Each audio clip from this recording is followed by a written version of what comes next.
of CBCF, Nicole Austin Hillary. Good afternoon. Is everybody geared up for the afternoon? Yes, yes, yes. We got our marching orders, did we not? I want to figure out how to bottle Miss Helen up and take her home. Like, I need to replicate her. What is it? Cloning. That's it. I need to clone her and have her all over the country. I am excited about the conversations we had this morning, and I'm excited about what we are going to do this afternoon. Let me quickly do this, though. You know, we always have to speak and start from a place of gratitude, do we not? That's what we do in our communities. I want to first ask you all to join me in thanking the amazing, amazing, amazing team that we have here at the Congressional Black Caucus Foundation. Our team is fabulous. You have seen them at the tables, you've seen them at registration, walking around. I'm looking at my colleagues right now. They do amazing work. The reason this all looks so fabulous is because of their smarts, their expertise, and all that they do. So thank you to our CBCF team. I also want to make sure you all know that we are going to have a reception tonight. It is not going to be here. It is going to be at the Hyatt Regency Atlanta from 6 to 8. We welcome and invite you to join us because we know the conversations do not stop. And we want to have some downtime with you, time to relax, time to eat, time to just continue to get to know each other. So if you are able to join us, we will be at the Hyatt Regency Atlanta from 6 to 8 in the Sway restaurant in one of the rooms as part of the restaurant. But we will have signage and everything there to direct you, so we welcome you to join us. And let me just tell you what we're going to do this afternoon. We already talked about the game, right? The rules, or the rules that are being broken. I don't know how to say it. But the things that are being used, the tactics that are being used to make it harder for us to vote. So we're going to spend some time this afternoon talking about the difficulties and the way forward for those brothers and sisters who have been part of the criminal justice system and helping to restore the right to vote to the formerly incarcerated. We know that is critically important. And we know that people who are formerly incarcerated, if they are not given their right to vote back to them when they return to the community, that is a huge block of people who are being denied the opportunity to participate in this democracy. They've already paid their dues, but yet we're telling them, but you can't be a full citizen. We know that is a huge problem, and we're going to have discussions about that. And then finally, we're going to have a discussion on technology. AI, all these things that are happening. We know that with the advancements of technology, many good things happen, but we often know there are collateral consequences to technology. And often those collateral consequences, which sometimes are negative, have a disparate impact on Black and brown communities. Do we not? So we're going to have those conversations and talk about what we need to do to make sure that we are ready to engage. With that, I'm going to let us move on to our next panel. I also want to let you know that we are going to have a special guest who's going to join us. She is on her way, and when she comes, we're going to take a short pause so that she can give you some comments and words of wisdom, and then we will resume our conversation. So again, you all, thank you, thank you, thank you. I've met many of you. If I haven't met you, grab me. I want us to continue this work. Thank you for the work that you are doing. Thank you for being here. Thank you for being champions of change. And with that, we will continue with the work.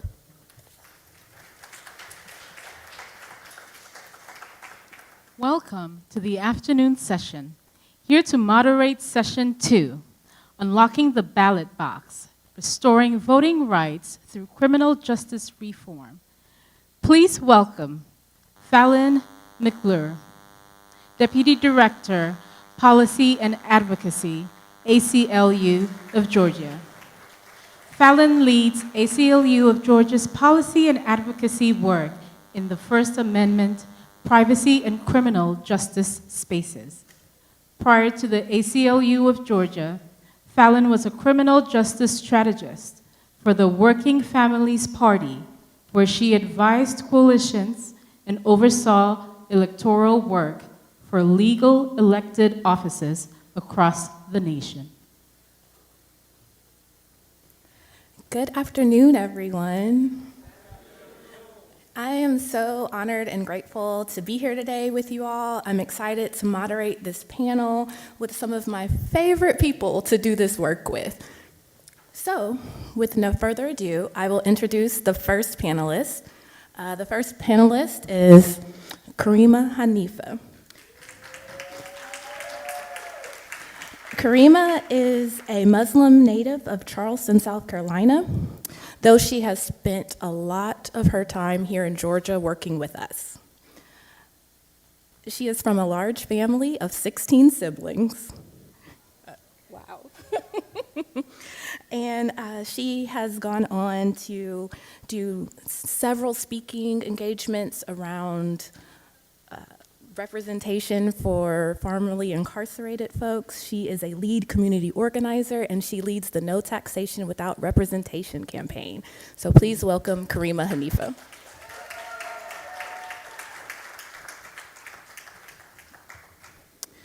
Next, we have John Paul Taylor.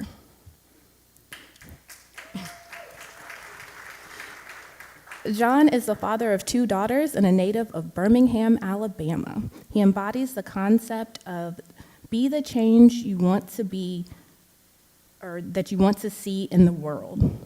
I'm sorry, y'all. My phone screen is small and I'm trying to read, so please bear with me. I'll get better. Let's see. John Paul currently serves as a senior campaign strategy associate rights restoration at the Advancement Project to build their national rights restoration campaign.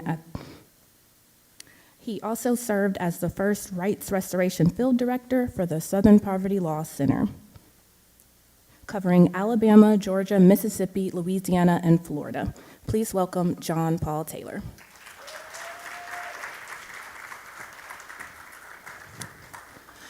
And last but not least, we have Ahmed Susi, a senior staff attorney with the Southern Poverty Law Center, where he defends voting rights in Louisiana and Mississippi. Ahmad is a graduate from the Paul M. Herbert Law Center at Louisiana State University and Arizona State University. Please welcome Ahmad Susi.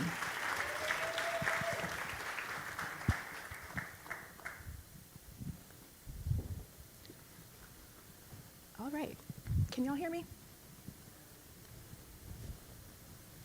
Okay, can y'all hear me now? Okay, so we're gonna start this conversation with some of the historical context. Of course, this panel is called Unlocking the Ballot Box, Restoring Voting Rights Through Criminal Justice Reform. So this is gonna be open to all 3 of y'all.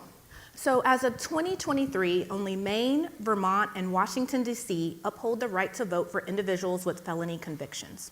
Can you provide an overview of the historical context behind felony disenfranchisement laws in the United States? Hello, everyone. How are y'all doing? This is what I do, so I love this right here. Thank y'all for being here. Y'all are beautiful. I want to say, right after the Civil War, we had Reconstruction. We literally had black folks going to Congress, right? Well, they saw the power in that. Then came the black codes, right, to really suppress, and that actually helped create the convict leasing system. The 13th Amendment, what it do? It ended slavery except as punishment for a crime, right?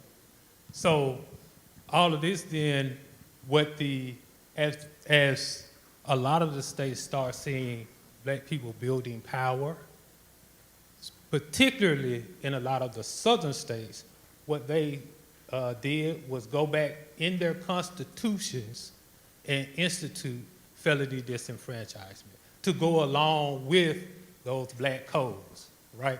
They're working hand in hand together at the same time. Particularly because we're here in Georgia, 1877, felony disenfranchisement came into play here in Georgia.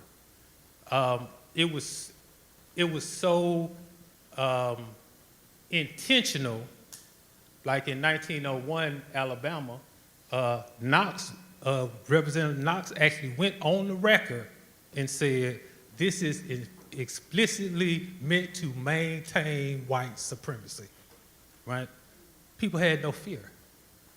And when I say it was intentionally done, and that has been the foundation, literally, to what we see now as mass incarceration currently in the United States. And when I say that, I really want you all to think about something in that black people are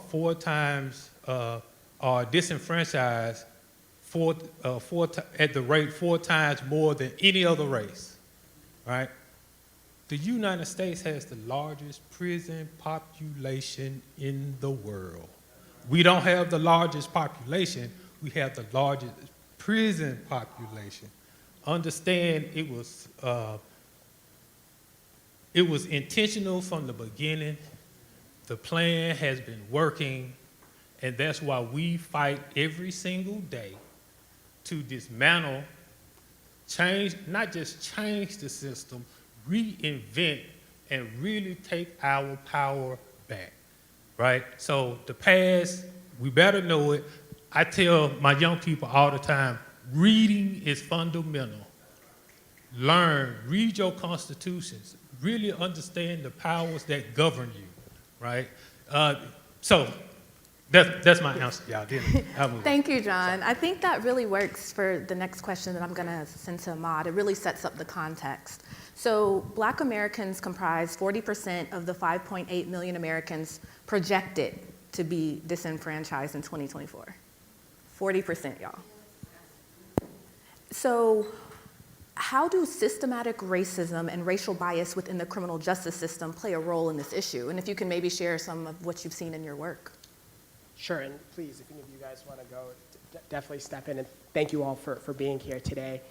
So I do voting rights at SPLC in Mississippi and Louisiana, and one of the things that one of our wins recently was a case called Hopkins versus Hoseman, and when you talk about systemic racism, this case, I don't know if anyone likes to read judicial opinions. I don't that much either. But I do tell you guys, go to our website, read this opinion, because the Fifth Circuit, which is usually very hostile to any type of civil right, came here and wrote an opinion that really talks to you about how Mississippi, since the Reconstruction, the 1800s, systemically made sure that right now, 60% of people had lifetime disenfranchisement. And what they said is, in Mississippi's Constitution, they had a provision.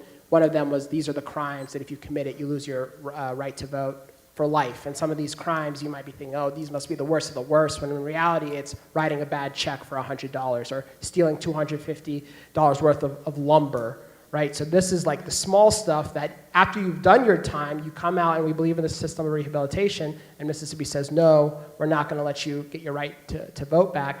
But they had another provision in there, and it's basically, the court talks about it as being a provision that in case a white person committed this crime, there'd be a way to restore their right to vote, right? So when you talk about systemic racism, it's not something that, when people try to gaslight civil rights activists, like, oh, you guys are making it up, you're like, no, read the history, go back to the Constitution, and you'll see that there are actual systems in place to make sure that, to disenfranchise voters. And the one thing that I'll say about that, so we got this win, and the Fifth Circuit said they want to hear it again. So it was a 3-judge panel. Now it's the whole court wants to take another crack at it. But during this legislative session, the Mississippi legislature tried to amend the Constitution, change this provision, and they said, okay, we're going to allow half of the 22 crimes, remove it off the list. And a lot of people were excited with this. I'm someone to say, why are we stopping at half? It should be all of them, right? I think a basic thing we all learn, right? You do your time, that's it. Mississippi wants to say X amount of years in jail, whatever, for that crime. Okay, but then to have lifetime disenfranchisement, that's a second punishment. But that bill wasn't able to pass. And I know there were similar efforts here with the Georgia Coalition as well. But that change is something that I'm very proud of, and people learning, or people wanting to be like, the courts aren't going to say this. We heard that today in the morning. That's the truth, right? As an attorney, I love getting to be able to defend civil rights, but I'll be the first person to tell you the courts will not save us. The only thing that will save us is all of you, right? People power to change the laws, not just laws, to change our Constitution, not only our state constitutions, which is something that I love to see that people are, wanting to take advantage, but our United States Constitution too, right? we could add more amendments, we can make more change, and it's all possible through people power. So I don't know if that answered the whole question. No, but. I think it does answer the question, and it just brings to mind this idea that we say that people have a certain sentence, but they're still serving these sentences after they complete what is said on paper, right? And so in the case of being disenfranchised for life, you've paid whatever fine, you've served whatever time in prison or jail, and then now you are still not able to exercise your right to vote. And so, Karima, I want to come to you. How does disenfranchisement impact formerly incarcerated individuals, particularly within the Black community, and what are the broader societal implications of this exclusion? Okay. Good afternoon, everybody. My brain is racing as I'm sitting here. There are a couple of things that I feel like I need to say before I answer the question. So historically, the 14th Amendment states that anyone born in the United States of America is a citizen. And as a citizen, you have the right to vote. And going to prison or jail does not make you not a citizen. So therefore, it should not revoke your right to vote.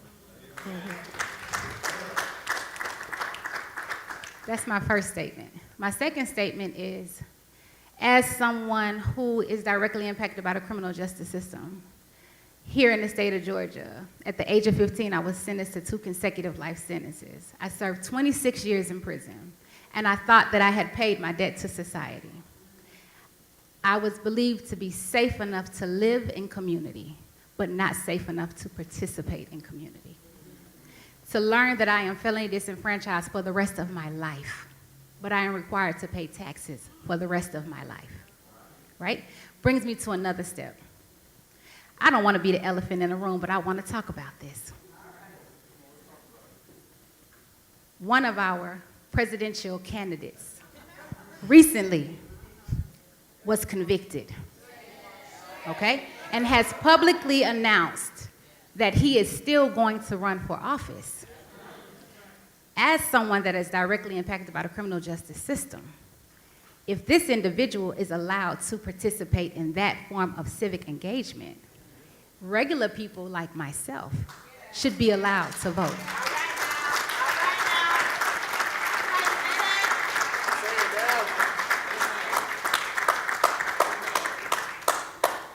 Last but not least, as the lead community organizer with IBAN Atlanta, the Inner City Muslim Action Network, we started a campaign 4 years ago called No Taxation Without Representation campaign.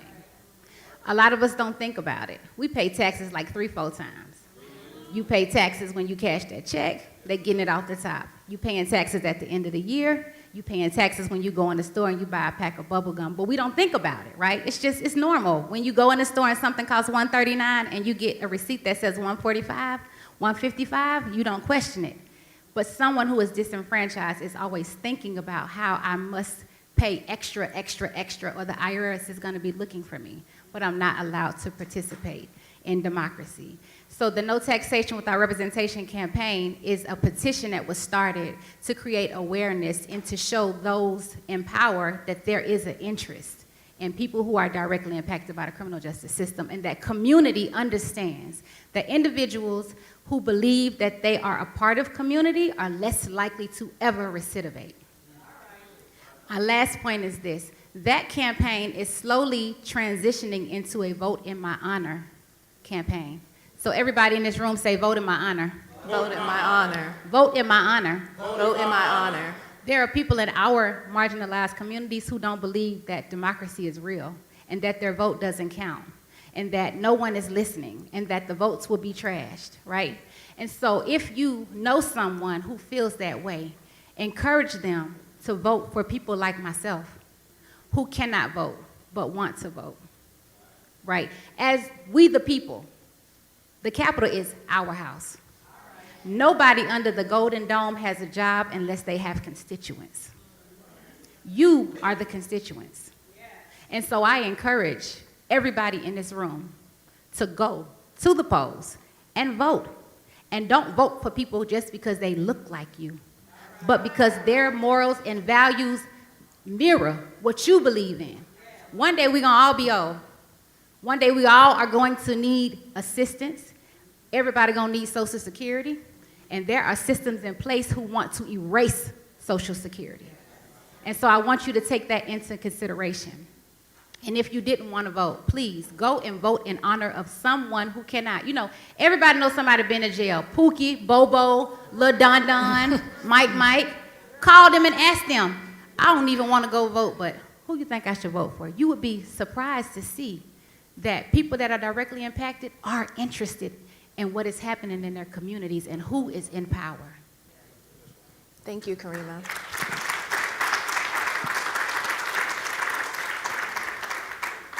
I'm so grateful for you for always being willing to be so open and sharing your story with us and with the community.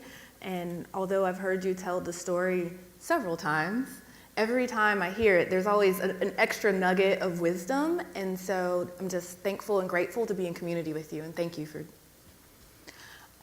So with that, I want to ask John and Ahmed, from your perspective, what role does community organizing play in having people that are currently and formerly disenfranchised involved in the voting process?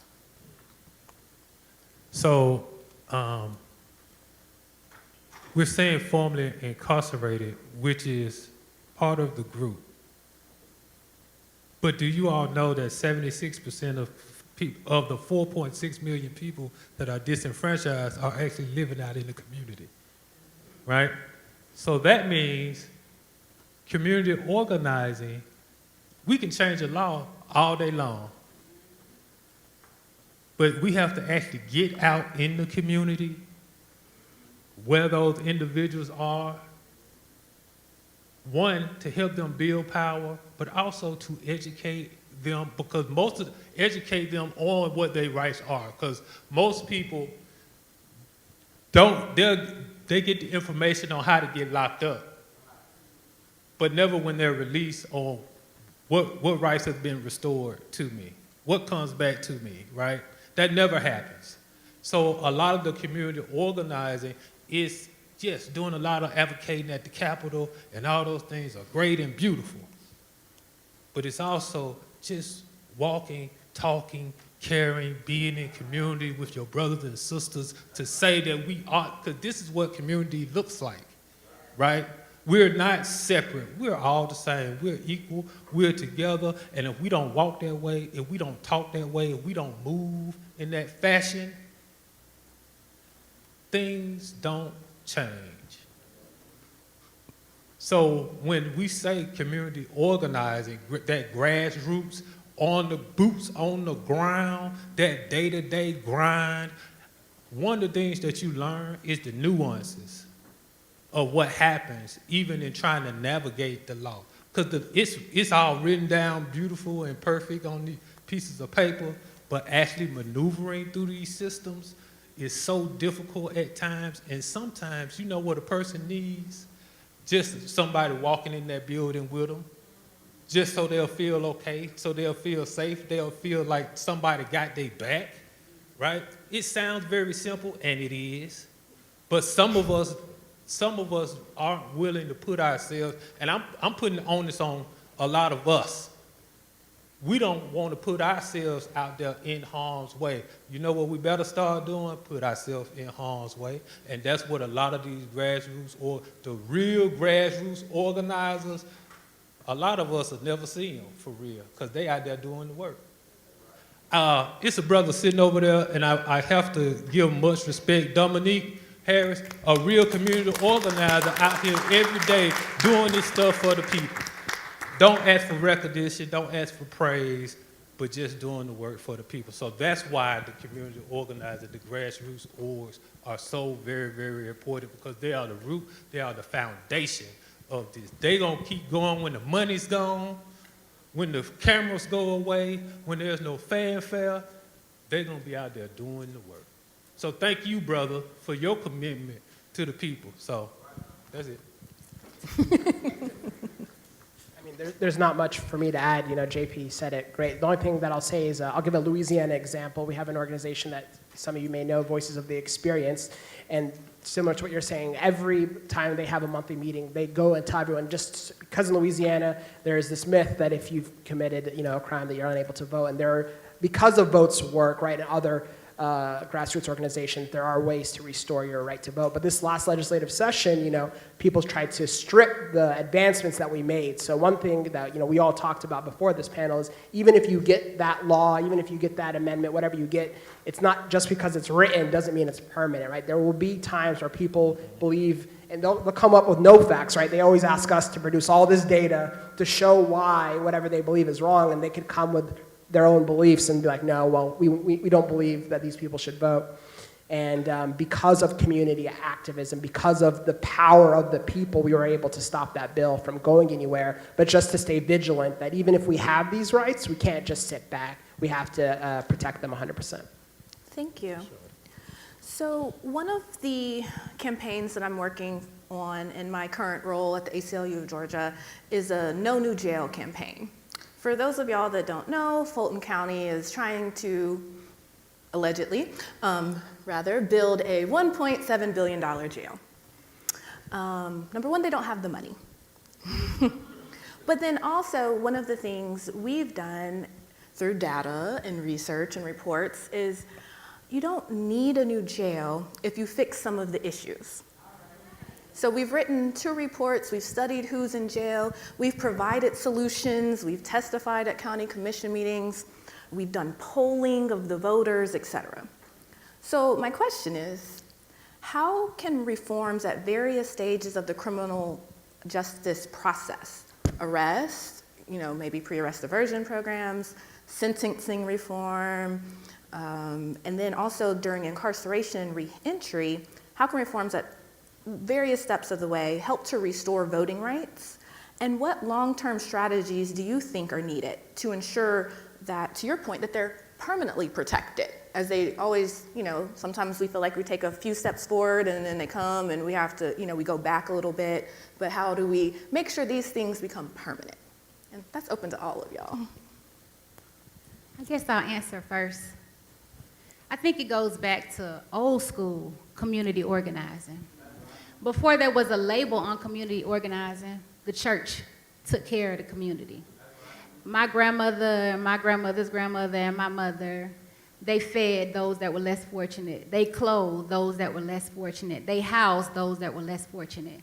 And so when we think about preventive measures, right, we think about addressing the issues that are in community, becoming a real community again. We must understand that in organizing that all things are transactional. And the way that we build power is by building community. And the way that we build community is by providing resources. People need things.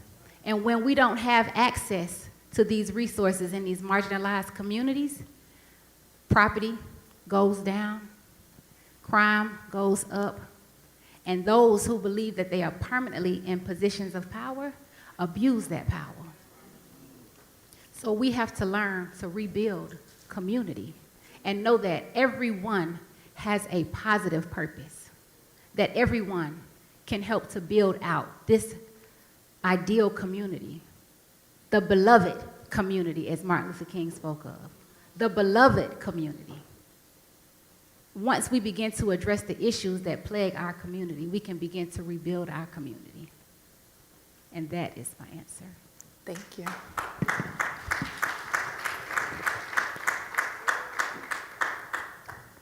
I would like to hear from y'all, the gentleman as well. I know it's hard to go after Karima, y'all, but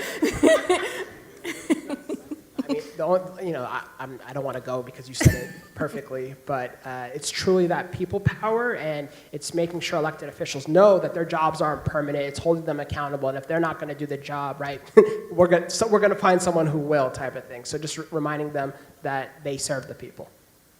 I would also add, I think it's important when we say building community, part of building community or inside of that community is making sure that we have the knowledge to hold these officials accountable, because a lot of the laws have been changing, but not necessarily being implemented correctly, right?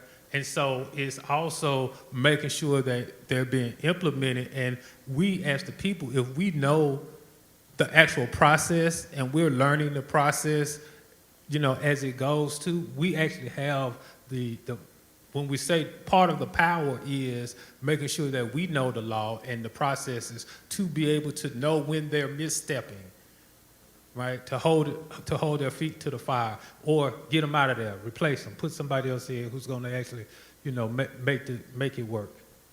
So. Thank you. So these days, we're all pretty, attached to our phones. I see several people looking down at theirs right now. No shade, it just is, right? But because of that, we have an unprecedented access to information in a way that we necessarily maybe didn't have before, right?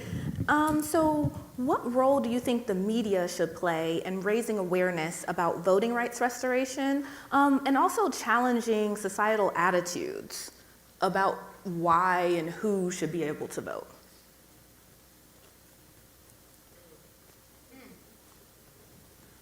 I would even say using a lot of these platforms, and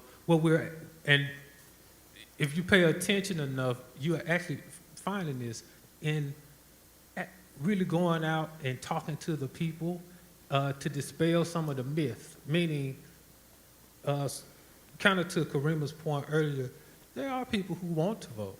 Like we have this misconception that people don't want to vote. Half the time it's just simply that they don't know.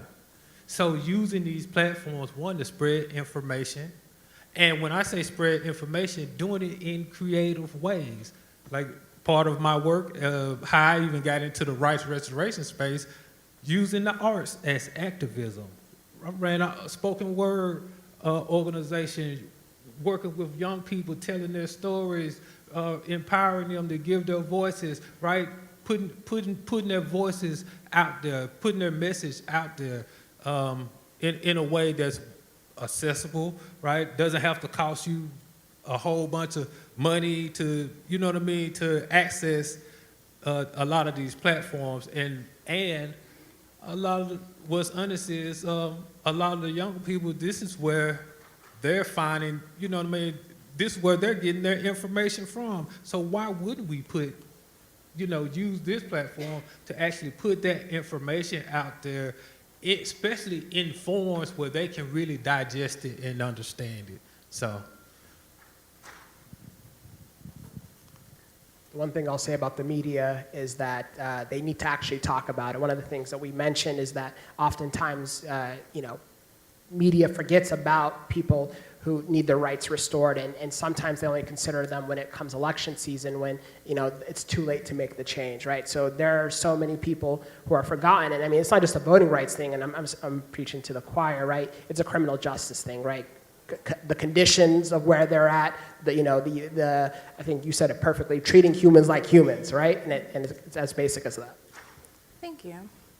I know one of the things I've found in just doing some of the interviews and things that I've done is the media, especially we're talking about at this moment, your traditional media, your Fox News, your Fox 5, I meant local Fox, not not cable Fox, but your local affiliates, a lot of times, they're taking a quick snippet of what you're saying, right? And then they're running with it and putting whatever spin, and then you see the story, and you're like, hey, that's not quite what I said, right?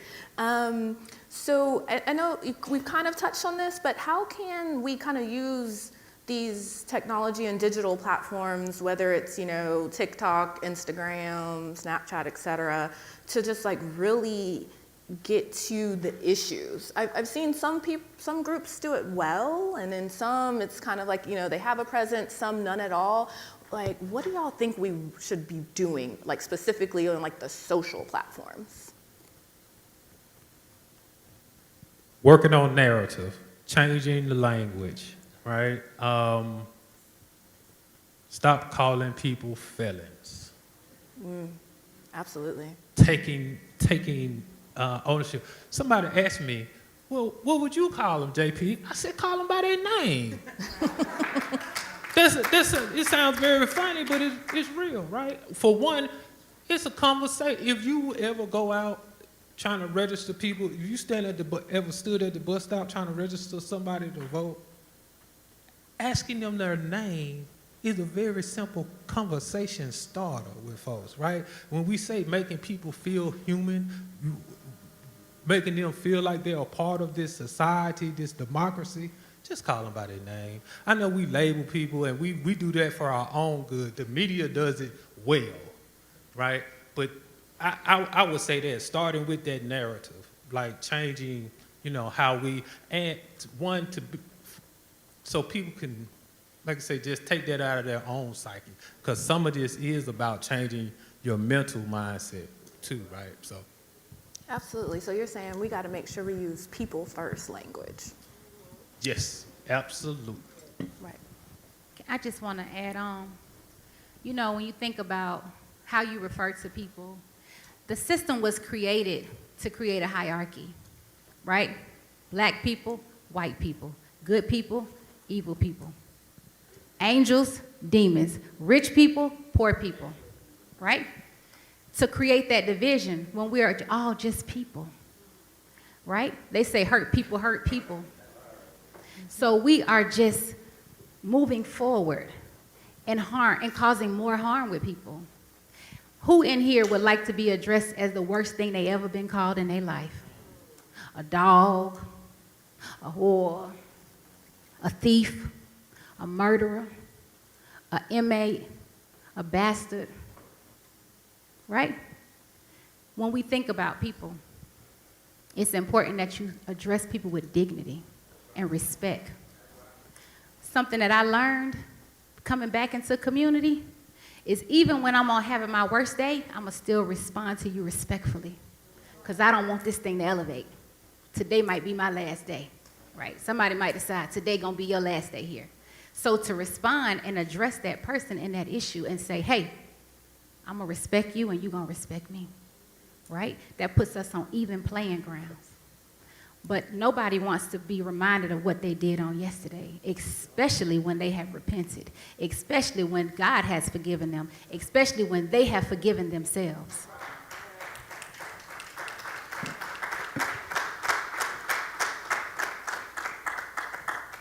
Thank you both for the important reminders of how language matters. And the more that we practice this and the more that we use it, the better that we become, and then it becomes second nature to everyone. So I'm gonna switch gears a little bit and talk a little bit about the international stage. I think it was kind of mentioned briefly that, the United States is the top incarcerator in the world. I know Georgia itself has the highest rate of correctional control, not only in the country, but it's higher than several even nations. And by correctional control, we mean people on probation, parole, and also in prison and jail.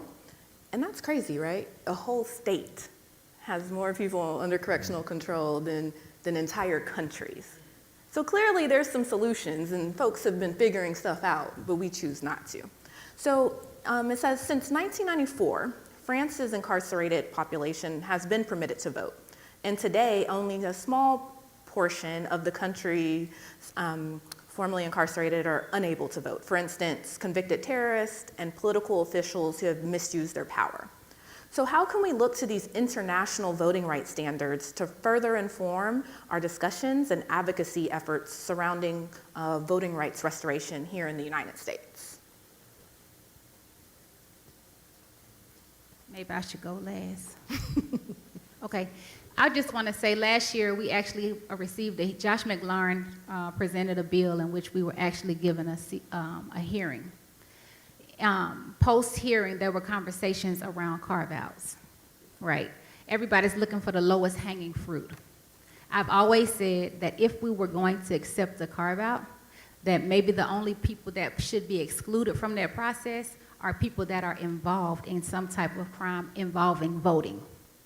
Because when you start looking at nonviolent crimes and violent crimes and white-collar crimes and marginalized community crimes, that's just a way to other people, you know? When laws are created to protect or to harm a certain group of people, it should stay there, right? There will always be a system in place to separate us from one another, to make us feel like we are not equal or we are not worthy of redemption, right? When I look at other countries, when I look at other states, for instance, like Maine has a very low recidivism rate and a very low crime rate. Has anybody not made the connection that these people never lose their sense of community? Even in crime and punishment, they are still viewed as people that have rights, that are citizens. One of the things that social media has done has brought us to a place, and I think it's time for me to wrap it up, where we become desensitized to what's happening around us, right? And it makes us like hate people, but love conquers all. Thank you, Karima. So I think we're going to have enough time to have a few questions from the audience, but before we open that up, I feel like this might be one of the questions, so I'm going to go ahead and ask. Karima, can you tell us where folks can go to get more information about the No Taxation Without Representation campaign and how they can be plugged in and get more information? So you can go to Iman Central, IMANCENTRAL.org. There you will see an Atlanta team and a Chicago team. When you click on Atlanta, it will allow you to sign the petition and to become involved in canvassing opportunities as well as community outreach and volunteer opportunities. I normally carry a QR code, but this morning I was real nervous, so I didn't bring nothing but my purse. But normally there's a QR code that you can scan that will allow you to sign the petition, and there's a portion of the petition that says, would you like to be involved? Thank you. IMAN Central, CENTRAL.org. Y'all got it? Okay. All right, Thank you. thank you, Karima. We are going to have a few minutes for questions, but so that we can get to as many as we can we please just ask questions and not, broad statements? I understand if we need a little context to get to your question, but can we keep them short so that we can get to as many people that might have a question? Thank you. My name is Erin Orr. I am a master's student at the illustrious Clark Atlanta University, where I'm pursuing my master's in political science. I just completed my first semester, and I'm just truly inspired and in awe. If you have any advice for me for how to go forward, I'm all ears. The best advice that you can give where you are in your careers and your organizations. How can I personally get involved during my free time when I'm not studying? Thank you. While y'all are formulating, I will say we do have paid internships at the ACLU of Georgia if you go to our website. If you're interested. And I'm really proud of that because I fought to make them paid. We don't do unpaid labor. So if you go to acluga.org, we have internships in the legal department, policy department, communications, so just all the things that might be of interest to you. But I'm in the policy department, so if you want to be around me, that's the one you should sign up for. Thanks. Yeah, and I would say find the pathway that best suits you. Like, and I say that like I came in through the arts world, right? Really coming into this work, and people was like, "What are you doing? What you finna do? What now?" But I learned I could better get. I was teaching people the law using spoken word, kind of how we used to talk in code. A lot, right? Like a lot of those people didn't know what I was saying in the room, but the people who was supposed to get it, got it. And so it led me to going, oh, this is how I want to do my work.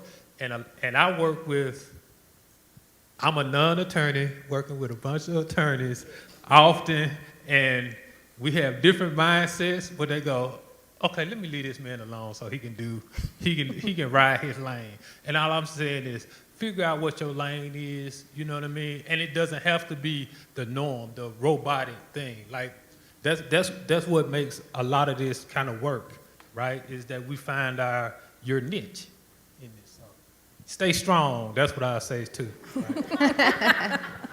I just want to say, it's very cliche to say that there are two days in your life that will always be remembered, the day that you are born and the day that you die. I disagree. It is the day that you find out, you learn what is your purpose, and the moment that you decide to live in your purpose. If I didn't go to prison, I wouldn't be doing this work. I would be like doing some type of community service, but the passion that I have for the people is because of where life took me, right? And when God showed me what I was supposed to do for my people, if I ever made it out. And I as the young folks say, and I stand on business. I'll just quickly say, there's a lot of people in this room, so, try to make as many connections as you can. The SPLC, state director is here, YT, so definitely hit her up or find her on LinkedIn as well. We have internships. But the one thing I'll say about civil rights work is, there's definitely a lot of work to be done. And as you, get more experience and stuff like that, one of the things that I think is important is always remembering to call out wrong when you see it, right? Sometimes you reach high levels and they'll tell you don't speak up, because you might affect the money or you might affect that. But you got to remember when you didn't have money, when you didn't have the mic, what were you calling out? So, just staying true to what's right. Absolutely. Do we have any other questions? What about now? You hear me? Okay. Yes. Paul Hobson, I'm an educator as well as I'm a podcaster as well. So I know one of the major issues is the field of education. So I'm a teacher as well. So I feel like that's where the bulk of our issues are. So where are we on those type of tracks as far as, education? Literacy rates are like out of this roof. And I feel like with us not addressing that, we can't really address anything else because again, if you can't read, you won't really know laws or things of that nature or how to protect yourself. So what type of strategies or what type of work is being done on that avenue to make sure, our students are being educated correctly? I'll say briefly before, at the ACLU of Georgia, our work isn't necessarily on the literacy, but we have been working to make sure that the history and everything can continue to be taught, considering we're dealing with so much of, banning books, banning information. And so overall, we've just been working on the access to information because yes, literacy is so important, but if you don't know where you come from, how do you know where you're going? So. I just want to say that education is key. This is my small little brag. When I was incarcerated, I began working on my associates in psychology. From my associates, I received my bachelor's. From my bachelor's, I began my master's. And in the fall, I would graduate with my master's in psychology. Education is key because when we think about voter registration and we think about the pathway, when you say educator, the pathway, the school to prison pipeline, and the reality. See, we hear people say that academically, but when we think about how our youth are being prepared to be normalized by metal detectors, normalized by ringing bells, normalized by moving in 2-hour time blocks, right? Normalized seeing violence, and then going into a prison system and thinking, this is just normal. And then learning through academia that I was being prepared to see this as normal. And how do we undo the harm that has already been created as an educator? And when we think about the history of voting, when we think about rights restoration, when we think about how, I can't even speak for the United States, but in Georgia, voting was for white men who owned property. Do your homework. And then it shifted. What about Billy Bob? And Billy Bob owned property too. And how there are these barriers that are created to stop us from having this equal leverage that everyone else has. But it's definitely the educational component that brings us back to remembrance of like, who died for what in the past? and how historically there are certain things that they want to be erased that make us who we are, that make voting important, that make education important, right? They want us to forget it was a time when we wasn't allowed to read. And there was a time when they put the dogs on us to keep us from voting. Education is the key. One thing I'll just, one thing real quick about education, I think coming from the voting rights field, and I want to shout out to my SPLC Georgia colleagues, is some people will say, oh, I don't want to vote for this office, or I can't make a change. Local elections matter. Your school board, are you checking which candidates, making sure you're voting for them? And not only that, right, my Georgia colleagues were bringing a redistricting challenge because how they're drawing school districts matters too. Are they cracking? Are they packing? So this happens at the congressional level, state legislative level, and it's happening in the county level too. So whenever, in events like this, you'll hear every election matter, every race matters. It's true. It's hard work, but it's true because then you'll find out you have all these people trying to destroy history, and you see, oh, this person's just here because they got 3 more votes than the last person, right? That's how close these local elections are. So when we talk about voting, make sure you're voting in your local elections as well. So with that, I just want to wrap it up and for last words from y'all. So how can folks, if they take nothing else away from this conversation today, what's one thing you want them to know, and how can they follow you or your organization? We'll just go down the line. Okay, I already spoke real quick, but Southern Poverty Law Center, we have our great state director here. You guys, SPLC.org, you guys could find us. So. And what do you want them, one thing you want Oh, them of course, it's to vote, and it's that people power, and know that we do really have that power. Advancementproject.org, our communications person is sitting right there, Dawn. Y'all talk to her for any further information. My parting word is no one should ever lose their right to vote. All righty. EmanCentral.org. And since I'm a community organizer, we're going to do this right. Y'all going to repeat after me. Vote in my honor. Vote in my honor. Come on, vote in my honor. Vote in my honor. Vote in my honor. Vote in my honor. Fight fear. Fight fear. Build power. Build power. Fight fear. Fight fear. Build power. Build power. Thank y'all.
Elections and Civic Engagement is Darrell Booker, Corporate Affairs Specialist for Microsoft.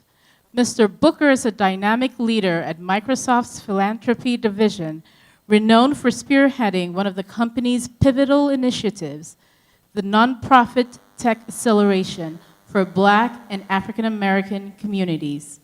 With an impressive career spanning 25 years in the tech industry, Mr. Booker has held prominent roles, establishing himself as a highly accomplished tech entrepreneur.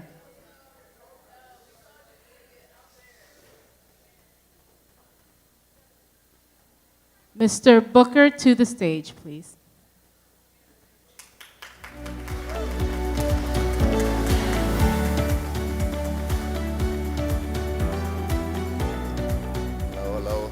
Hello, everyone. How you doing? It's the last session, and we all get to go home, right? While we wait for some others to come in, just want to kick us off for this next session, focusing on the influence of technology on the future landscape of elections and civic participation, especially within the Black community. And also we'll touch a little bit on how Black Americans can utilize technology to amplify their voices, mobilize communities, and also drive meaningful action. I'm really excited for who we have today. Two amazing ladies doing some amazing things in their careers, in their past, and also currently. The first is a researcher with over 20 years of experience conducting population-based studies and projects, and authored over 25 peer-reviewed publications. She's currently the president at Fair Count, a nonprofit organization founded by Stacey Abrams. Please, let's welcome to the stage Dr. Janine Abrams McClain.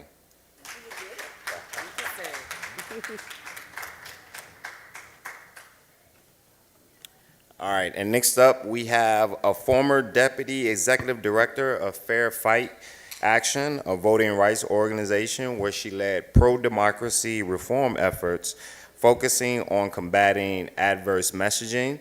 She is currently the founder and CEO of Onyx Impact. Please welcome to the stage Isosa Osa.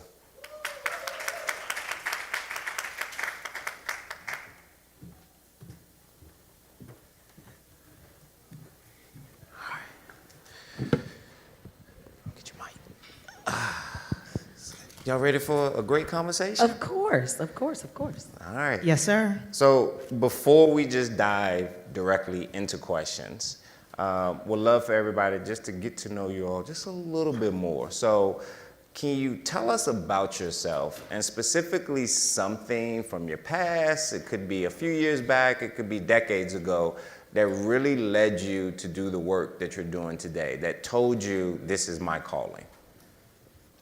Okay. Hi, everyone. Nobody brought me a popsicle. Really? As you heard, I'm a researcher, so I'm a scientist and evolutionary biologist. That's what my PhD is in. Isosa wants me to make sure that y'all know that I went to Duke University undergrad because Isosa also went to Duke. My parents were are United Methodist ministers, and they said that regardless of whatever we did, in talking to I have 5 brothers and sisters, so talking to the 6 kids, anything that we did, it needed to be something that was in the service of the greater community.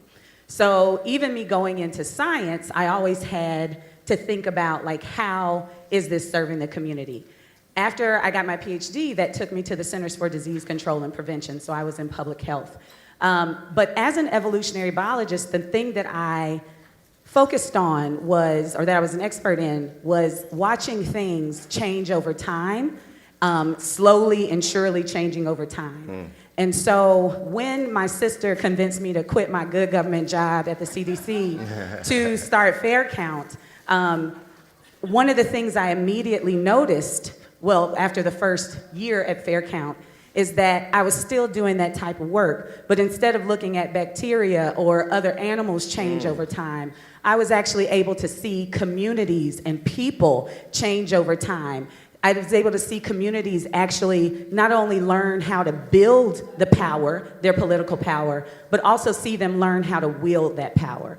And so for me, even though it's very different, I'm in a very different space, I still see that pattern of change for good over time. And so that would be my sort of background. Wow, amazing. Isosa? I would say that my example is probably from just a few years ago, while I was Deputy Executive Director at Fair Fight Action during the 2020 cycle where that was, one of the first cycles that we were inundated with mass amounts of disinformation in our voting process, right? So working at a voting rights organization required you to be a mis and disinformation expert.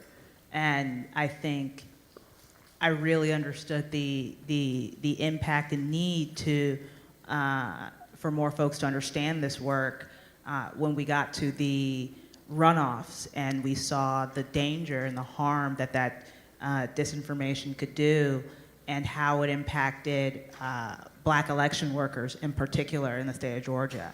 And I'll never forget the type of work and help that was necessary to keep those Black election workers safe across the state. And that was really, the moment that I decided that fighting disinformation, particularly in Black communities, was something that I really wanted to do moving forward. And I'll stay with you. Bring us up to now. Is that when you founded Onyx Impact? And tell us, what is Onyx Impact? So a few years later, in 2022, I was asked to be the senior advisor for the Abrams gubernatorial campaign. And when I started that, I started seeing all of these online messengers, communities, what have you, things that were pushing, things like #VoteCouch that were, pushing like for folks to not vote in some ways, harmful communities spreading mis and disinformation. And when I went to counter disinfo experts and asked them about these individuals and these narratives, the response was, not only have we not heard of them, we've never seen or heard of any of what you're talking about. And so, as we all know in this room, there's a Black Twitter, a Black YouTube, Black Facebook, Black podcast, what have you, a Black media ecosystem. And if you're not actively engaged in that ecosystem, then you're not going to be able to understand how mis and disinformation will spread online. And so that's why I founded Onyx Impact. We are the only nonprofit that's dedicated to mapping and mitigating disinformation, targeting Black communities specifically. So that's what I do now, and that's kind of why I started in this work. Thank you for your work and founding an organization. Janine, tell us what you're up to now with Fair Count. So Fair Count was founded by Stacey Abrams in 2019, initially to make sure that everybody was counted in the 2020 census, right? And so we designed everything to focus on making sure that historically undercounted communities, particularly, well, not particularly, but including the Black population, especially in the South, that everyone was counted. That then went from focusing on Georgia to working with partners across the country. And then because we do deep dive, non-extractive organizing, we have our program director, Melva Steps, and our director of organizing, Reggie Abraham, in the room with us today. But because we do this deep dive organizing where we hire people who live and work in the communities that we serve, we're not parachuting people from Atlanta down to South Georgia. They live there. Because we were able to do that, we're able to build trust in these communities. And so when we pivoted to elections in 2020, there was nobody like batted an eye because it was all a part of our work in democracy. When we then got the census results and then started working on redistricting, again, it was all a part of what we call our 3 pillars of democracy. And we were able to continually educate and mobilize communities around that. And so one of the reasons that we're here today is because we've always centered technology in everything that we do. Because there's no point, and you got to learn from the past, and we definitely do. We use all kinds of tried and true community organizing tactics, but we can't be afraid to try new things and to integrate different technologies to help amplify the work that we do. And so I'm really proud of the work that Fair Count's been able to do over the past 5 years. That's amazing. That's amazing. A quick round of applause for both of them and the work that they're doing. You were speaking around technology. I agree with everything you say, and the work that I lead at Microsoft is really focused on making sure that technology can be used to disseminate information at scale. You know, that is one of the things that technology is really great for, and information is education a lot of the times. And we all know social media is a form of technology, and it's greatly changed people's lives. I'm curious to see as to what the younger kids are like when they're our age, because they were actually born in social media and we weren't, so it's a little bit more of we're able to tell the difference, but they were born in it. And like I said, information is shared very quickly through social media. Can either of you talk a little bit of how social media has reshaped the way Black Americans engage in the entire political process and advocacy? Yes, absolutely. I think when you look at how communities form and gather and public spheres within our community, we know historically that they are often dominated by the folks that aren't Black. And so what we've seen throughout our history is Black folks come up with alternative places to gather, to share information. This is actually called, this is something called a counter-public, like a public square. It's a wonderful field of research that I really recommend folks look into. But these counter-publics have always been something that Black folks lean on.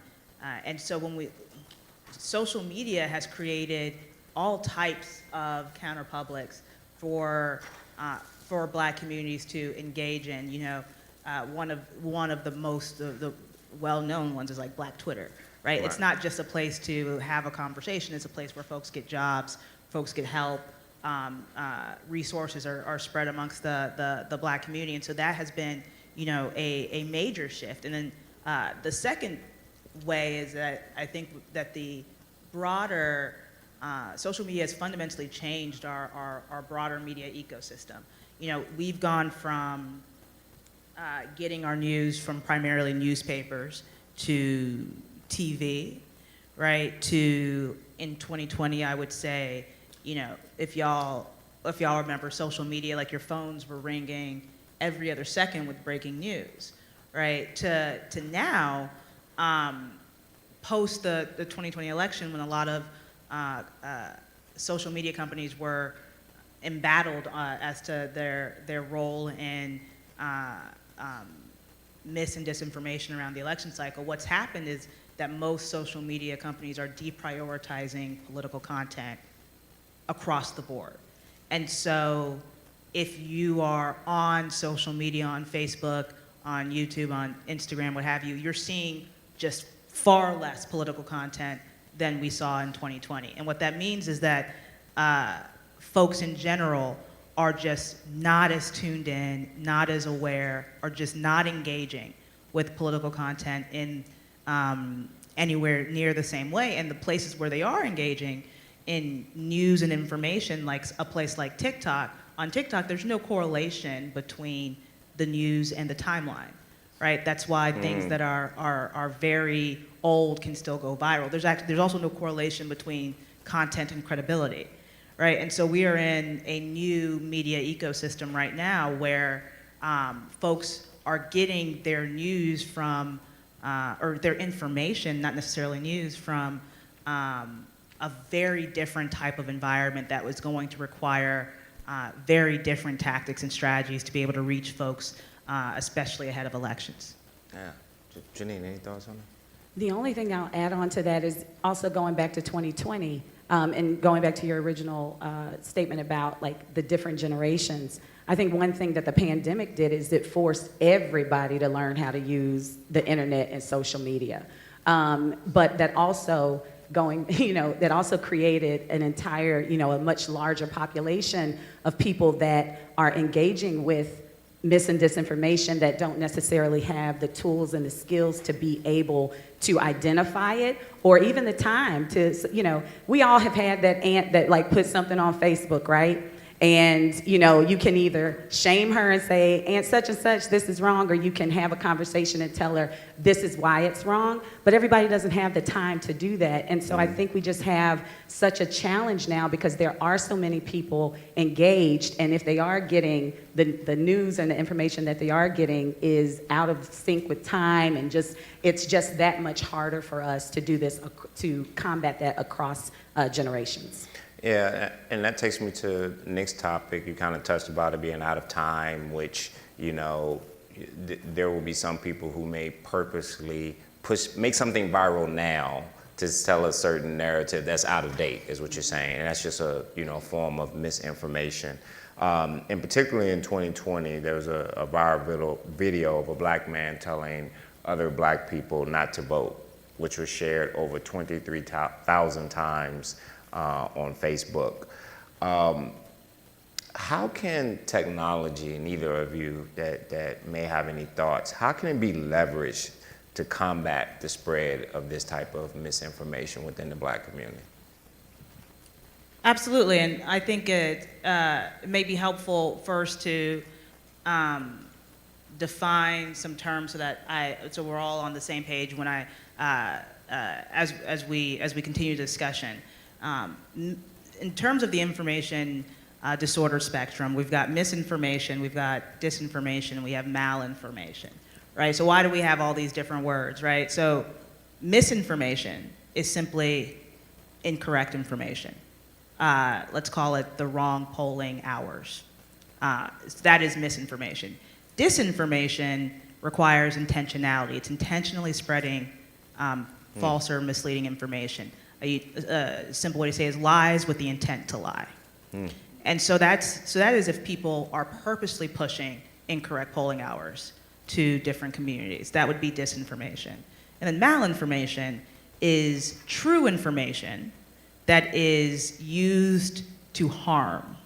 And so that could be hacked materials that are spread online. That could be, for a lot of black communities, what that looks like is using historical or current harms to push people, to pressure people not to vote, right? Those things are true, those things may be true, but they're trying to use that information to harm. And so we need all types of resources and strategies to combat disinformation online, especially in the black community. And I think one of the you know, more interesting things that I've seen is you know, chatbots have their pros and cons, but you know, we were partnering with MIT and public democracy on programs that can actually answer any conspiracy theory that you can think of, but they do it with language that is considered compassionate.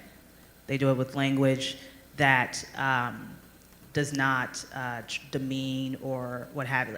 And so using kind of tools like that to push back. But I would also really, really stress that this is not just a fight that we need to use technology. We need to use like a belt and suspenders approach. Yeah. So it's technology, it's policy, it's regulation, it's activism, it's all different types of components to really fight mis and disinformation in our communities. And I'm I'm a part of a fellowship called KESIP, which looks at, you know, saving democracy, but has fellows from the United States, Brazil, and South Africa that are working on fighting authoritarianism. You do such cool research. It is kind of fun. And as a part of that, one of the fellows from Brazil and I are working on a paper right now that is looking at how different countries are using technology and other, like you said, belt and suspenders to fight mis and disinformation. And the main thing is the role that communities and community-based organizations play in educating people, but also helping identify a lot of the mis and disinformation that are flowing through the communities that they serve. And there are very strong, even in the South African election that just happened a couple of weeks ago, there was an entire coalition that came together with the news media, with tech companies, and with civic engagement organizations that worked to fight, to identify, and to try and combat mis and disinformation. And I think that there are a lot of models, if we look outside the US, that we can incorporate to really build up, because if we wait for, if we wait for stuff to trickle down, it ain't gonna happen. We have to protect our own communities, but we also have to listen to our communities so we know what kind of mis and disinformation and malinformation is actually flowing through them. It's awesome. A quick follow-up question for both of you all, just on the social media topic. Do you feel the various platforms as a whole are doing a good job to combat now we've learned misinformation, disinformation, and malinformation? And you only can answer yes, no, or kinda. And then the second part is, are they doing better than, say, the last election? No, and worse. Wow. Can you unpack? You gotta give me more. Unpack for me, especially the worst Tell them about part. Instagram and what they did on Instagram. Now you gotta give me. Well, one of the things that they recently did on Instagram is that they automatically made it so that they sort of blocked political information that would come to your feed. So instead of you getting to opt into it, you have to go through the settings. And I can't find a video that I had liked so that I could send it to somebody else. I find I have trouble doing that. But now I have to go through these settings and then find the setting that says, no, please allow political content to scroll on my page. So instead of letting people opt in, now you're forcing folks on Instagram to opt out. And I'm not sure why is that bad? And here's my thought. I guess an attempt to maybe stop some bad information coming, they block it all. And I guess in that, when you do that, you also block the things that are true that people need to see, who are now leveraging social media for news and education. Exactly. So let me see the information, and then I used to love it when on Twitter, like something crazy would come down and they'd be like, hold your horses. Right. This is, we're gonna go ahead and flag this. Flag it for me. Flag it, yeah. Right? But the other thing people need to understand is you can show, I think it's beneficial for people to see the stuff that is bad news, like bad information, because that gives you an opportunity to learn how to identify it. If you just block it off from me completely, then I just have to say, in my head, whatever you show me, I'm assuming that you filtered it for me. And that's not good. Yeah. So come on, I need to hear what you got. So social media companies have historically done a very poor job of fighting mis and disinformation. And I think by any objectionable metrics, they are doing far worse right now.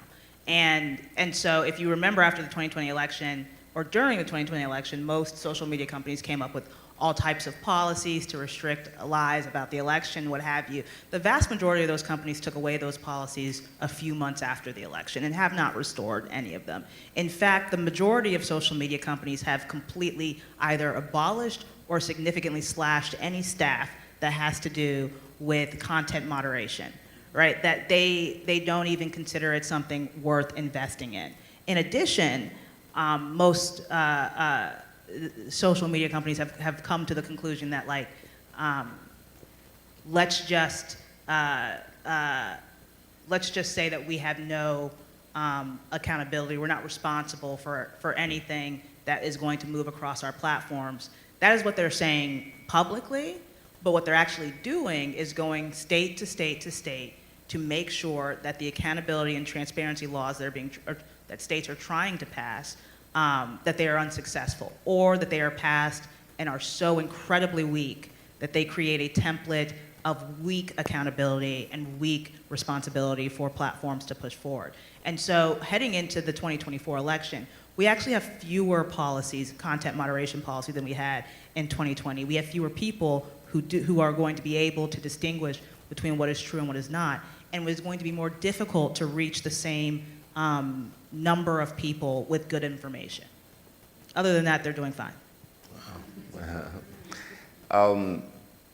Keeping obviously with technology and some things that we've seen a lot recently within these social media platforms is the use of AI. But before I get into the question, I think it'd be maybe a good time to level set some elements around AI. You know, there's some people who really didn't catch on to the term till the last couple of years ago. AI has been around for a long time. And I guess the layman's definition of AI, artificial intelligence, is just a computer doing something faster than a human, for lack of better words. And AI has been used for years in just research, taking massive amounts of data, analyzing it, learning from it, spitting something out faster than a human could. That's AI, it's been around. But what's really hot right now is a different form of AI called generative AI. And what is generative AI? AI that produces text, images, videos, etc. That is generative AI. And one of the reasons why it's just so much at the forefront is now they are much more readily accessible to the everyday person. You know, software is really cheap, it's online, it's built into your apps. No longer do you need massive computers and things of that sort to do AI, and thus the rise in popularity. And it's a lot of unbelievable great uses. I will probably never write my resume again, or a job description, or they may not wrote a couple quotes for me. And y'all shouldn't either. There's a lot of great use cases for it, but there's some things that are happening that are negative, and that's the rise of what we call, you know, deep fakes. Whether that is, you know, images and videos of people that we may know doing things that they should or should not be doing. So my question to you all, with the rise of AI-generated content and deep fakes, that's probably more along the lines of, let me get my information right. It's probably more on the lines of disinformation. So what strategies can be employed to identify and combat some of this within the Black community? Yeah, so you first on this one.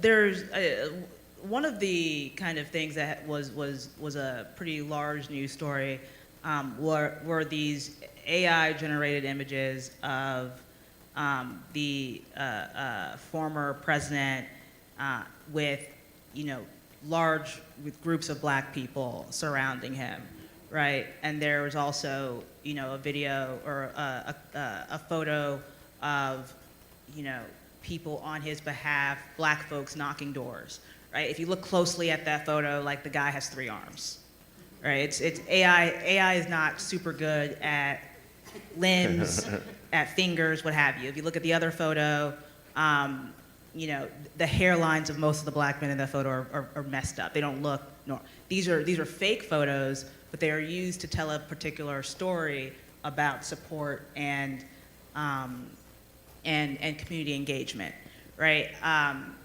It is going to be to be very honest, there are entire companies right now whose job is to try to tell the difference between AI-generated content and real content.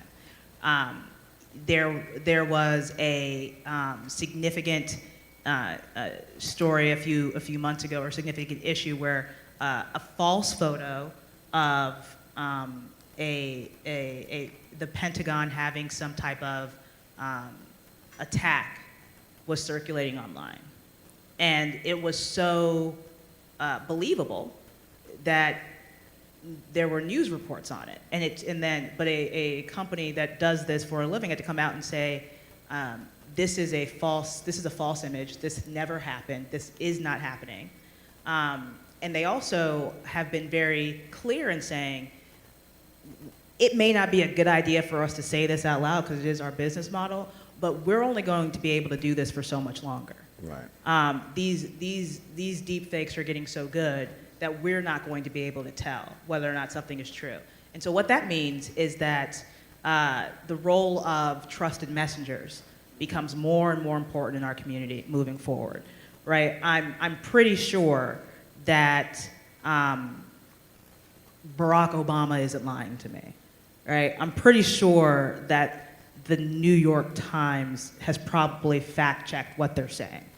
And so we need a ton more local trusted messengers, community members that are online. We need to really, really rethink what it means to be a trusted messenger in our community and how we have to make sure that those are the people spreading good information.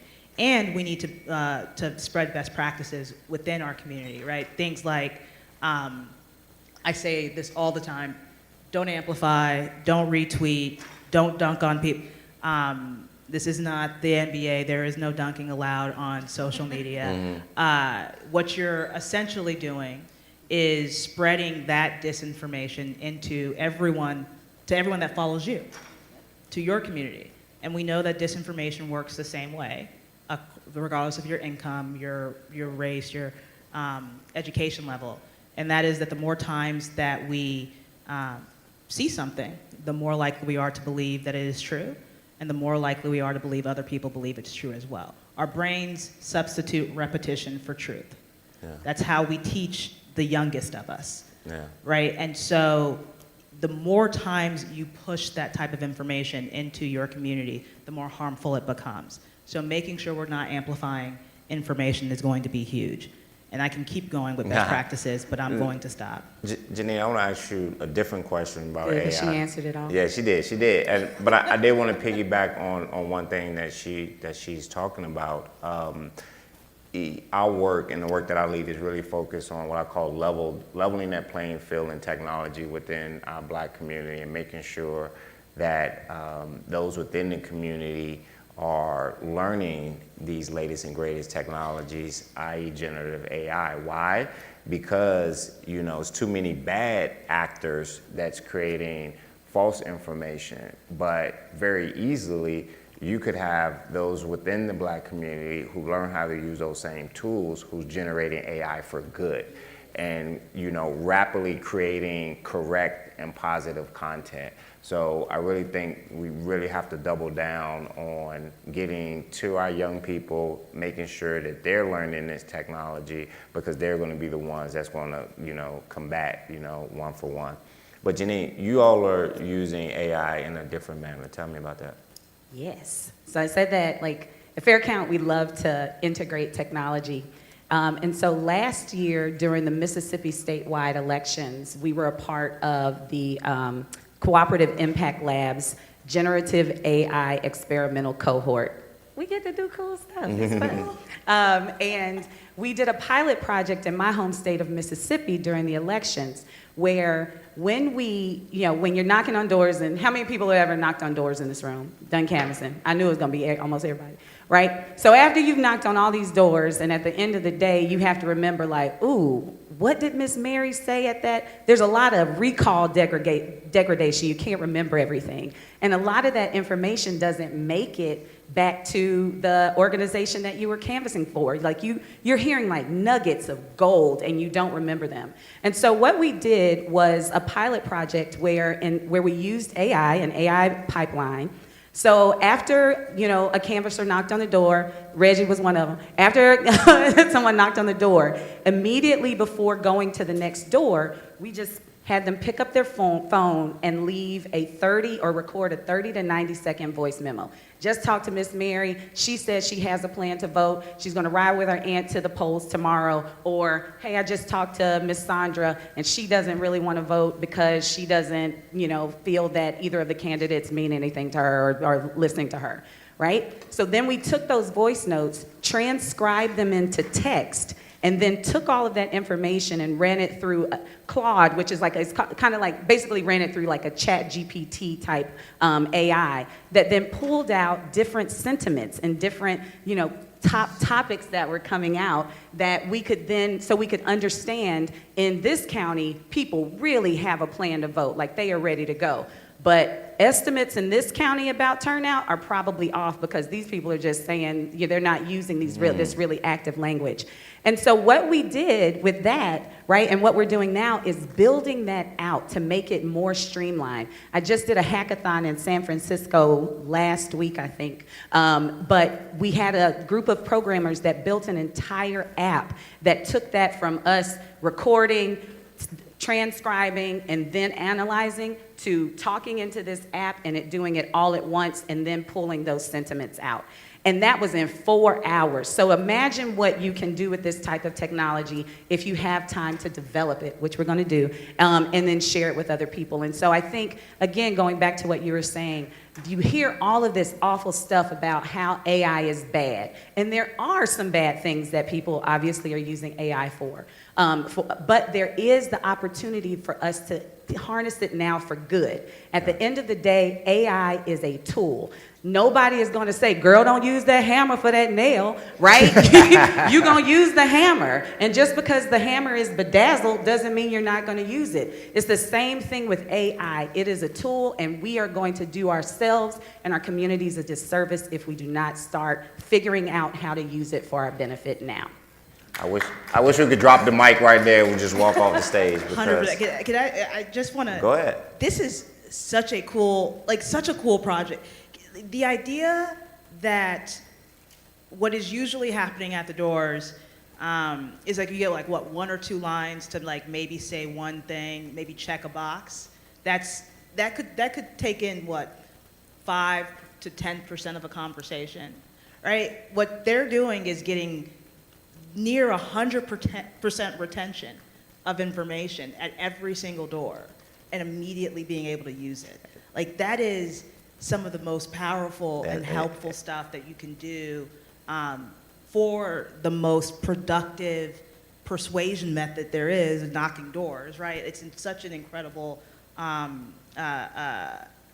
tool for us to use. And then to just piggyback off of what you both said, generative AI is scary. It is what is happening in the future. The worst thing we can do is unilaterally disarm and just say we don't want to know anything about this, and just let bad actors have. They are already using this in every way, shape, or form. We have to not just catch up but exceed in this area. So 110% agree. Absolutely. We're coming up on time shortly. We do have some time for a couple questions. So if anybody has, a question, we'll get somebody coming by with a mic. I see a couple hands going up. But I do want to ask y'all one quick question before we go. We talked a lot about social media and, technology and AI and all these things. And especially for, older people, it's trouble navigating any of this regardless. So just any quick best practices for just improving overall digital literacy in the Black community, young or old? One of the things that another program that we have is called our Faith and Innovation Resources Program. And this is where we provide, predominantly Black churches, but any faith institution that serves undercounted communities. But we provide them with church management software. And one of the things that we learned is, and so when they use this church management software, all we ask is that they use it to share civic engagement information with their congregations and their communities via text or via email, but this is a rapid way to do it. One of the things we learned when building this program is that people were very intimidated, and we work in a lot of rural communities, right? People were very intimidated about using this, this technology. And so Teresa Thompson, who runs this program at Faircount, she actually just started by, at the beginning, let me show you how to get an email set up. Let me walk you through how to get your Facebook set up. Now let me show you how you can use, Facebook during the pandemic. Let me show you how you can live stream using Facebook and YouTube your church services. And now, once they're feeling more comfortable and more digitally literate, now let's show you how to use this Faith app that does all this other stuff that you're able to do. But again, this takes time. This takes focusing on communities. And a lot of times in the civic engagement world, you want just how many people can I hit all at once for the biggest bang for my buck. But if you want some lasting power and some lasting skills and some lasting, resources in communities, you have to take the time and invest in those people and invest in those communities. No, I think that's great, and I really don't want people to miss an approach that she's taking, and it's some work that me and my team is beginning. And I told her earlier I'm gonna be calling and try to figure out how to partner, but doing that with the churches and the faith-based community, because they're such a nucleus to the entire community. They're a trusted center and things of that sort. And really hats off for recognizing that and understanding that is where we need to bring a lot of this stuff first, because then it could spread a lot quicker. So thank you for that. I think we got at least one question over here. Yeah, my question is kind of in line with what you're talking. My question is in line with what you're talking about. I'm doing a white paper on a subject, and I've had to look at a lot of videos because, to get some information on it. And one thing I'm finding, and it seems to just have started popping up around election time, we're having a lot of videos that start off and they'll have a black face up there, and they'll kind of talk in a black dialect. But when you listen to them, you realize that it is AI because of some of the things they'll say. Like the thing will say $500K instead of saying 500,000. But most people will not pick up on these little subtle things that are saying that this is a AI. It's not a real black person. We don't know who they are or where they are or what their purpose is. So how do we combat that and say that this is fake? It used to say, believe what you see, but we can no longer believe what we see. We cannot believe what we hear. So when we're out trying to get the message out about candidates, about issues, how can we combat this when some of these things have hundreds of thousands of followers or reposts? If I could take it real quick. So, I think there's a lot of things, like we were saying earlier, that could happen better at the social media platform level to flag it or to prevent it from getting to you. I think the other element, though, that is missing is also the due diligence on us to fact check things. And I think regardless, that should be your final line of defense. And say, you know what, I just read this, I just saw this, and if it took you over that much that you believe it or you want to believe it, you should be able to spend a few more minutes in doing some searching and just seeing if you're seeing a lot of corroborating information or not. So I think that is something we all really need to remember.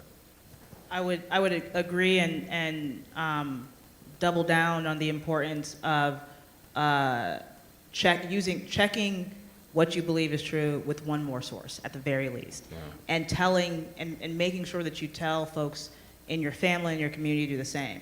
It's actually a very effective way if instead of trying to fact check somebody in your family, to tell them, hey, always make sure that you cross check that with one more source. And actually, there's research to show that if you tell somebody that, they will do it for about 3 days, right? And so there is a need to kind of constantly share that tidbit of information that you have to cross check your sources. And then one of the last things that's very important to know is you need to be hesitant and skeptical of extremely emotional content, of content that drives you to be angry or to be sad or to be unbelievably happy. Those we've got to start training ourselves when we see information that elicits a strong emotional response, to just double check it, to pause and double check it before we share it. Those are two things that we can be doing like as a community that are so important, especially if you're a trusted messenger in your community. I can't really recommend it enough. That's a great point. It reminds me of a thing that some of us used to have, like encyclopedias. And that was a source of it. And to your point, you never read anything in the encyclopedia that was emotional. It was just straight facts. That was it. So great point. I think we got time for one more question. Hello, this worked great. I'm Tavon Blair. I'm one of the co-founders of Excel Leader, and I lead a program called Vote HBCU. So I work specifically with college students.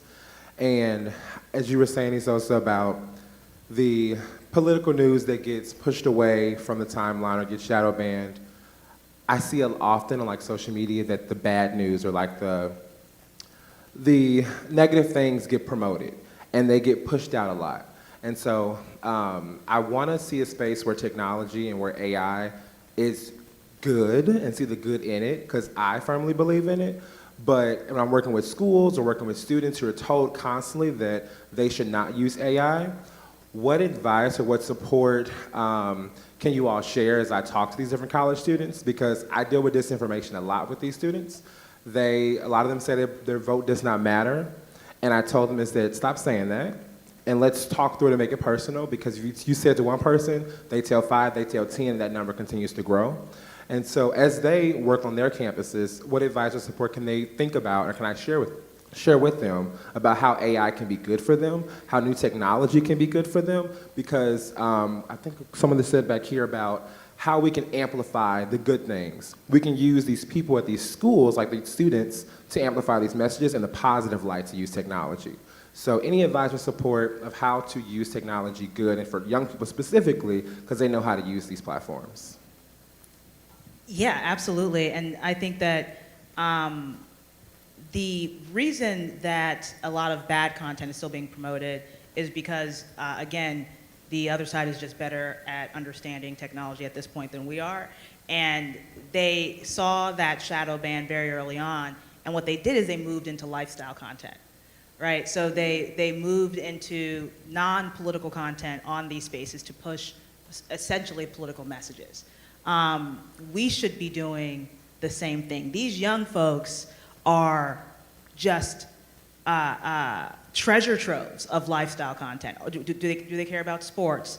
Do they care about clothes? Do they care about whatever the specific type of, and I would say that one of the things that we need them to do is find ways to integrate civic engagement, not necessarily, not with, I don't know about using the word vote and that will be whatever, but civic engagement best practices into their own lifestyle content. There's a reason that if the Shade Room says something, it goes more viral than other people. Mm-hmm. If Stephen A. Smith says something political, it goes more viral than anything else, because they're considered lifestyle content, not political content. So we've got to refocus our strategies to what the current platforms and influencers and gateways are leaning towards.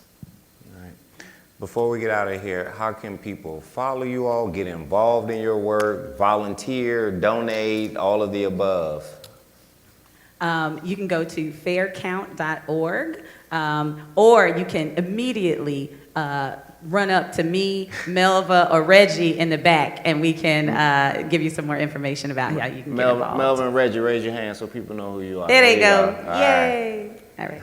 The same, onyximpact.org, or I've got plenty of business cards if anyone wants to get in contact with me personally or follow on social media as well. I can give you that information.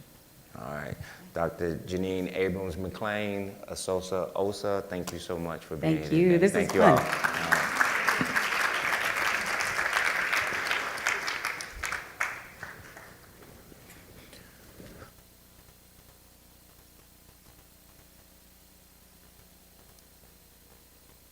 As our panelists exit the stage, please join me in welcoming our very own Senior Director of NREI and the curator of today's community conversation, Olajumoke Obayanju. Thank you. I did not ask her to add curator, but I like it. Thank you. So, good afternoon, everyone. We have come to the end of an amazing day. I see some faces of people who arrived here at 8:30 a.m., and so I want to thank you all for sticking with it. I know that we've had many attendees trickle in and out through the day, but I want to thank you all who were here, and I hope that you enjoyed today's conversation. I've gotten a chance to speak with quite a few of you during the breaks and during lunch, and it's been an honor to be in the presence and to be amongst such phenomenal leaders and change makers and community members. So thank you again. As we wrap up the day, I want to also thank some people who have made today a success. I want to thank our Congressional Black Caucus members, Representative Stephen Horsford, as well as Representative Hank Johnson. I'd like to thank Representative Nikema Williams, who, as you all know, today is the first day of voting, early voting, and so we've got many members who are out at polling sites. So I want to thank her for her desire to be here, but also her desire to do the work that she's doing. I want to thank our morning poet and scholar, Neil Bennett, our phenomenal morning and afternoon session participants. Thank you so much. Thank you to our 15 organizations that were here this afternoon, and today's sponsor for our event, the Southern Poverty Law Center. I also want to give a big thank you to our Atlanta-based vendors. So first, where we are, Loudermilk Conference Center, thank you for housing us. Thank you for hosting us. EarthTran Limo, Atlanta International Language Institute, Full Bloom Floors, LNG Protective Services. It's been such a pleasure to partner with you all.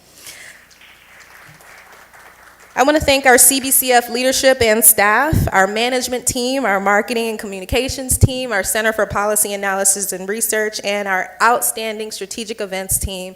Thank you. But most importantly, I want to thank all of you, our participants. Without your input, your presence, your activism, this community conversation could not have been possible. Earlier today, someone said to me, do y'all do a lot of events in Atlanta, or can y'all come back next year? We got to talk to our finance committee to see if we can do that. But the comment actually was important to me because that is exactly what we're trying to do at the Congressional Black Caucus Foundation. We are based in Washington, D.C., as you all know, and we want to be able to engage with communities. We want to be able to learn, what are you all doing? What can we take back to D.C.? What can we advocate for on your behalf? We recognize that there is a lot of work happening in Atlanta, and it doesn't go unnoticed, and it doesn't go unseen. And so we want y'all to come to D.C., come visit us, but we also want to continue to engage in community conversations like this where we can talk to you and learn from you. So I don't know if we'll be back next year, but I would love for us to be back and also visit other cities. So as I close out, I just want to share a few gems that we learned today, very briefly.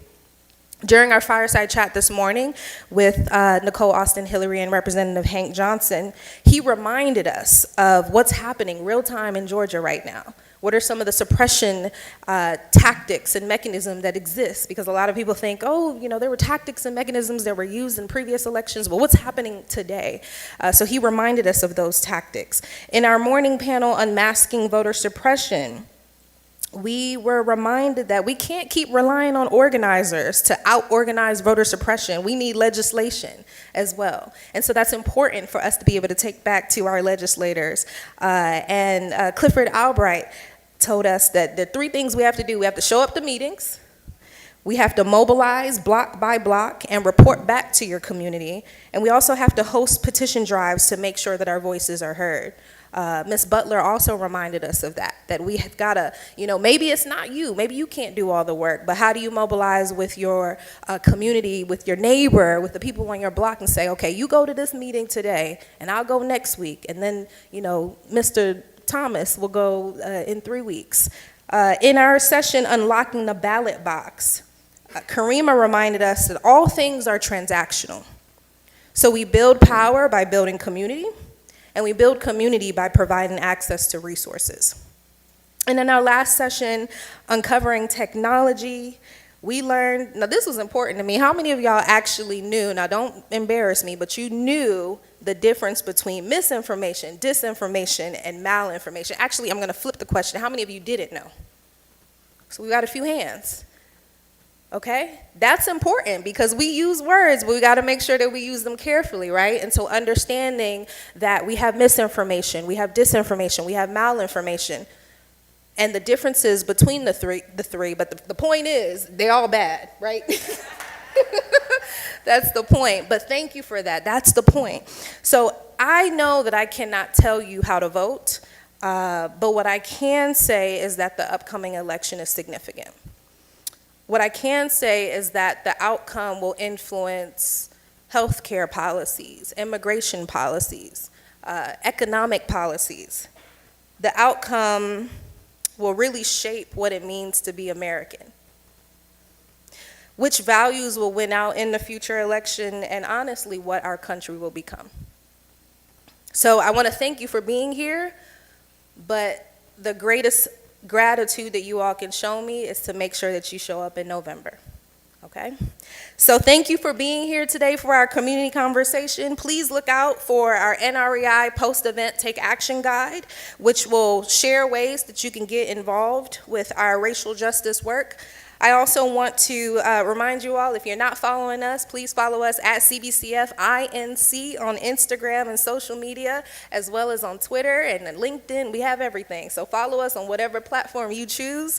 And then the last thing I wanted to say is we will have an event survey QR code that will go up. So I do ask that you all complete the survey. Let us know how you felt about today's event, what you learned, what you liked, what you didn't like. I want to say to everyone, I hope that you have a wonderful weekend. I hope that you took something away today that was practical and tangible and something that you can share with someone else. So remember to make your voices heard in November, and I leave you all with peace and solidarity. Thank you.